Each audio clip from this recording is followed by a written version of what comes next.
হাসিনার তো ইন্ডিয়া আছে, আমাদের তো বঙ্গোপসাগর ছাড়া যাওয়ার কোনো জায়গা নেই। আমি আহ্বান জানাবো আমাদের নেতাদেরকে যে নতুন বাংলাদেশ, নতুন রাজনীতির সৃষ্টি হয়েছে।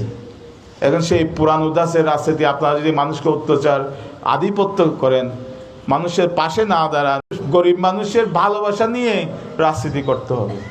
সেই পুরানো মান্দাত্য আমলের এই যে শক্তিশালী, আমি যত বেশি শক্তিশালী আমার ক্ষমতা তত, এই রাজনীতি থেকে আমাদের বিদায় দিতে হবে। সবাই বিএনপির এই নেতার কথাগুলো তো শুনলেন মনোযোগ দেয়া। উনি একমাত্র ব্যক্তি যিনি বুঝতে পারছে যে বিএনপির রাজনীতির অবস্থা কি। তাই যারা রাজনীতি করতেছে না, তো ফালাফালি লাফালাফি না কইরা, দুর্নীতি না কইরা, চাঁদাবাজি স্ট্যান্ডারবাজি না কইরা ভালো হওয়ার চেষ্টা করুন, ভালো রাজনীতি করুন। এই দেশের মানুষ গ্রহণ করবে সাদরে।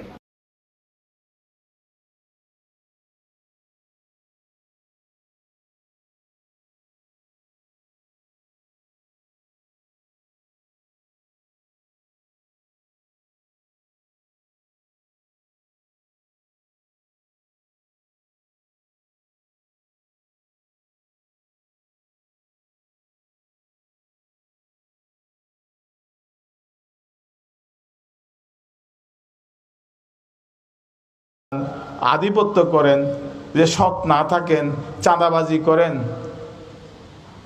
হাসিনার তো ইন্ডিয়া আছে, আমাদের তো বঙ্গোপসাগর ছাড়া যাওয়ার কোনো জায়গা নেই।